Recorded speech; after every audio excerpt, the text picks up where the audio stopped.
Y lo decíamos antes del corte comercial, muchísimas personas están buscando la cura o cómo tratar la depresión.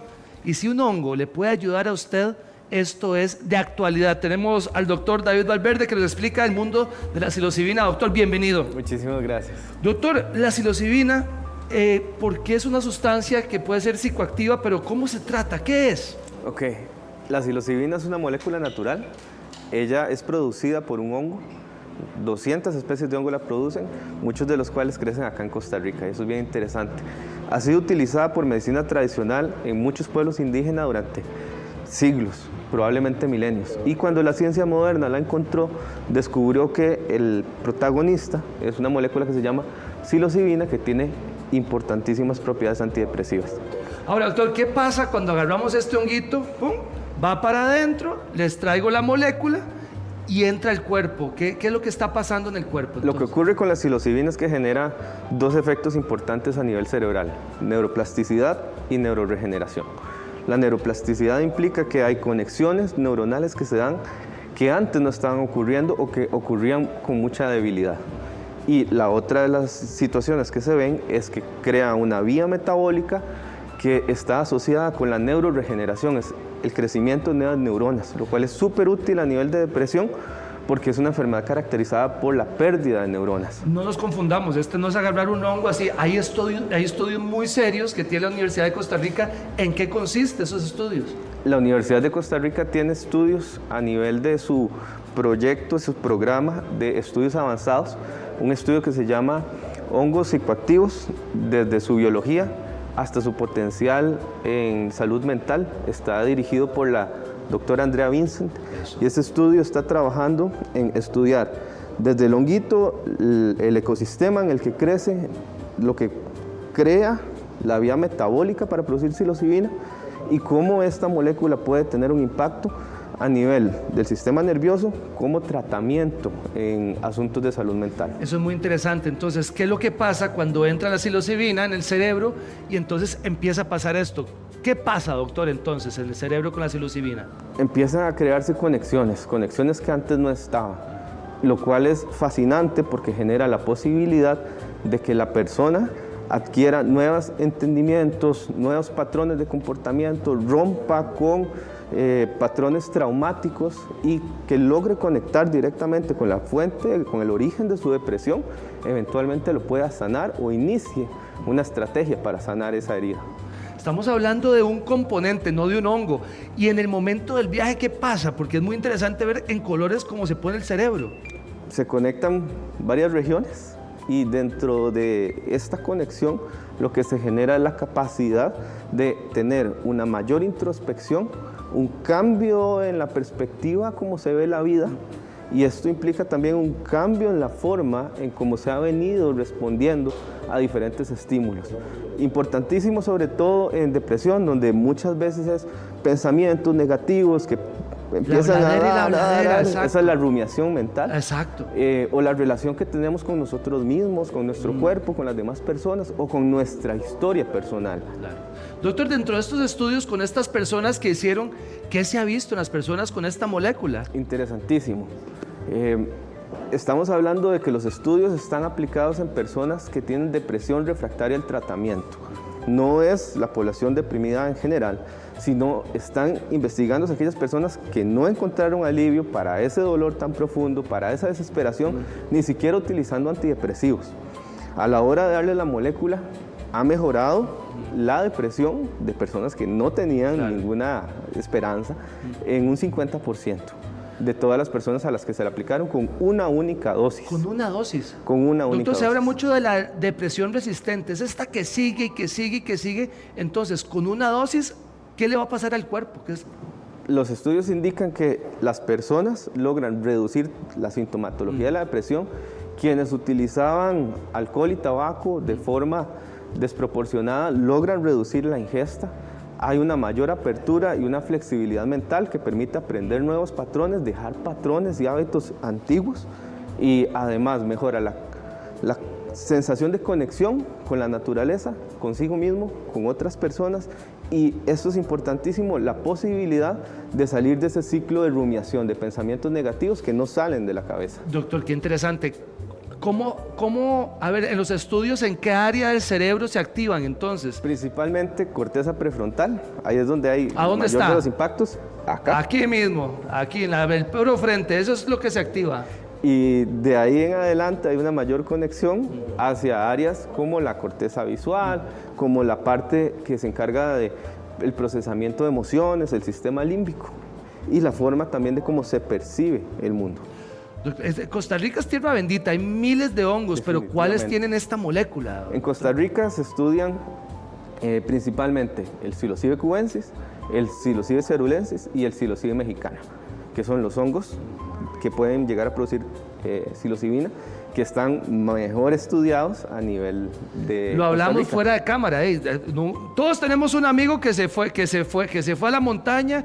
Ay, mira qué linda boñiga, y le salió un hongo, y verdad, y toda esta cuestión. Eso no es esto. Definitivamente es otra cosa, no es recreativo. No, estamos hablando que esto es una intervención terapéutica. Exacto. Por lo tanto es sistemática, es planificada y tiene el objetivo claro de tratar, ya sea de curar o disminuir los síntomas de una enfermedad, y en este caso, esta enfermedad es la depresión. Pongamos en un panorama de una persona depresiva que está tomando su pastillita todos los días, entonces entra la psilocibina en su vida y solo va a ser una sesión. Esa es la promesa y ese es el potencial que tiene esta molécula. ¿Cómo van los estudios para llegar a esto, doctor? Pues van avanzando muy bien. Actualmente hay bastantes estudios, tenemos estudios aleatorizados de doble ciego, contrastados con placebo, contrastados con otros antidepresivos.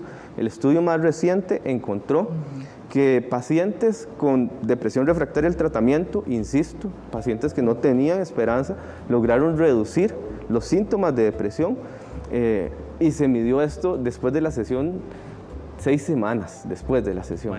Tenemos estudios de seguimiento que hablan de que 3 meses, 6 meses, 1 año, se persiste esa mejoría. Y además tenemos un estudio que también corroboró y contrastó el uso de citalopram, que es un antidepresivo, con psilocibina, y encontró que psilocibina por poco duplica la efectividad. Doctor, esta pregunta se la hacen así textual.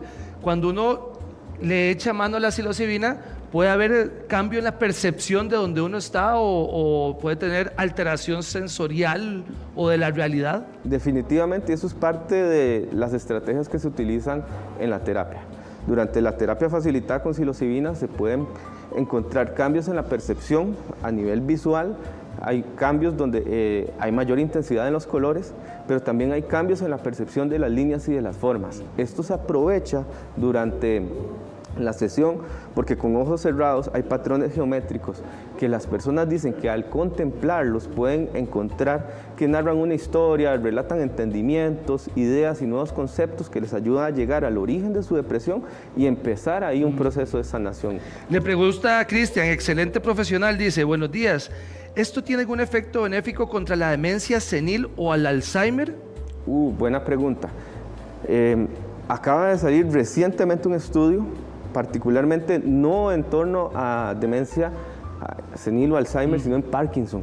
Y se ha logrado definir que tiene un impacto positivo, no solamente en la sintomatología respecto a la depresión que se genera en Parkinson, sino que también aumentó la capacidad cognitiva de las personas. ¿Qué otros países ya es legal y ya están usando la psilocibina? En Estados Unidos hay estados como Oregon que lo están utilizando, Canadá tiene experiencia de utilizarlo, en Australia lo están utilizando ya desde hace un ratito, y dichosamente Costa Rica, pues aquí está piloteando, ¿verdad?, y liderando la investigación científica con este estudio de la Universidad de Costa Rica. Doctor, usted habla que la terapia está muy asistida, entonces, vamos como hilar delgado, ¿cuánto dura? ¿Cómo tiene que estar la persona?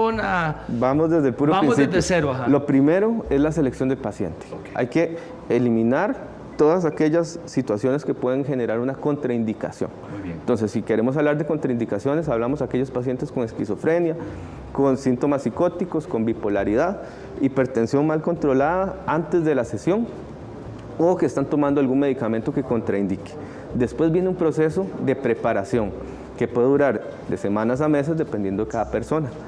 antes de llegar a la sesión facilitada. La sesión facilitada por sí misma dura más o menos 6 horas, 8 horas, depende del Vaya paciente. con tiempito. Ya es un buen acompañamiento durante toda la sesión para poder ir digiriendo adecuadamente cualquier entendimiento que va llegando, y luego un proceso de integración que también es un proceso en el tiempo, donde se logra incluir de forma organizada, elegante, edificante, cualquier entendimiento que va llegando en esta persona, porque implica un cambio de vida. Dejar de estar deprimido es algo que hay que aprender, sobre todo cuando se ha estado deprimido durante demasiado rato. ¿Cuáles son los cambios principales que usted ha visto en esos pacientes que le han echado mano a la psilocibina? Excelente. Lo más importante, disminución de los síntomas depresivos. Esto es lo más importante y lo fundamental. Ese es el principal. Que se sostiene en el tiempo. Como les decía, mejoran los hábitos, disminuyen el consumo de sustancias tóxicas como el alcohol, como el tabaco. Esta apertura, esta flexibilidad mental, la capacidad de aprender algo nuevo, como es aprender a vivir sin estar triste. Lo cual parece, ¿verdad?, Claro, como claro, muy descabellado. ¿Cómo no va a saber uno vivir sin estar triste? Pero estamos hablando de personas que han estado deprimidas la mayor parte de su vida. La capacidad de conectar con otras personas, de conectar con la naturaleza, tiene un impacto altísimo en la socialización, un impacto altísimo a nivel del liderazgo y de lo que puedo atreverme a soñar. Y sin duda la enorme ventana de alivio que se genera cuando la rumiación mental se detiene, ¿verdad? Cuando los pensamientos negativos disminuyen. Doctor, ¿cuándo cree usted que ya se puede utilizar en Costa Rica? Buena pregunta. Tengo que tirársela. Buenísima. Los estudios fase 3, como les decía, acaban de salir del horno. Entonces, ya está la última fase, ¿verdad? Ya está como el pancito que va saliendo. Antitos de que ya podamos empezar a ofrecerlo, ¿verdad?, como una terapia. ¿Y a partir de qué edad podemos echar mano a esta terapia? En este momento, las investigaciones han sido en personas mayores de edad. Definitivamente esto es importante aclararlo. ¿Adultos mayores, tíos, abuelitos? Funciona. Se puede utilizar y se ha utilizado a nivel de investigación. Doctor David Valverde, le agradezco mucho y le agradezco mucho a todas las personas en la Universidad de Costa Rica que están intentando también echarle mano a esta terapia. Muchísimas gracias. Gracias, doctor.